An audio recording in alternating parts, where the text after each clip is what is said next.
I don't know the exact details of how I'll die, but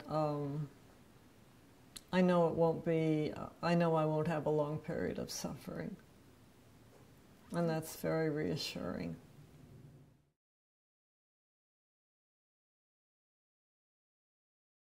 My name is Merla Zellerbach. I'm 84, and I live in San Francisco.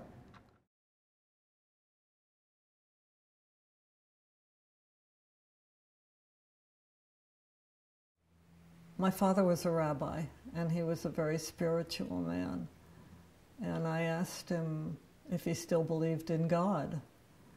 And he thought a moment, and then he said, "All I ever asked for from God was a merciful death, and I don't understand why I'm not getting it."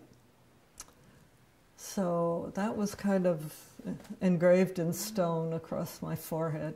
I still get emotional when I think about it. My father went into the hospital, and he was in great pain and suffering for a long, long time.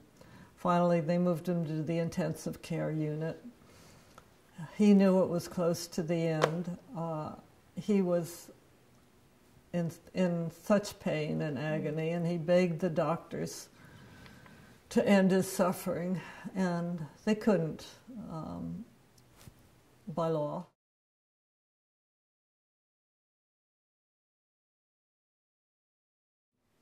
Fred had abdominal cancer too, and went through a lot of surgery and finally got to the end. And he was paralyzed. The whole left side of him was paralyzed. He didn't want to live in a vegetative state.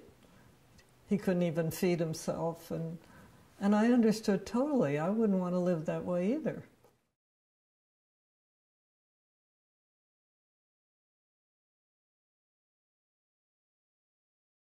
Fred held my hand, he said, "I love you," and he closed his eyes.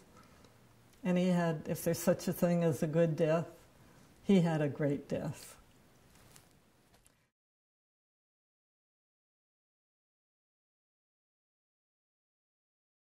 They were so passionate about the cause, and so they weren't worried about whether to have turkey or ham at the next meeting. You know, they weren't worried about their big event or getting their picture in the paper or anything. These were people who were intensely involved, and I liked that right away. That spoke to me.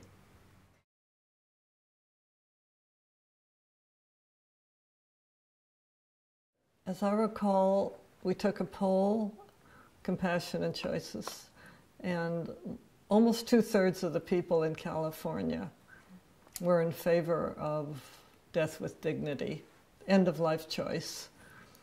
And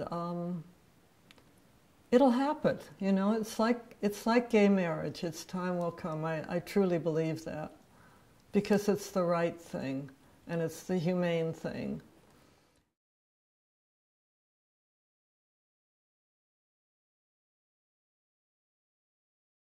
And my brother's a doctor, and for a moment when I made my decision not to have chemo, I thought that he might tell me otherwise. But no, he said, "Whatever you want, whatever you feel is right." And he's been wonderful about it too. So I'm very blessed.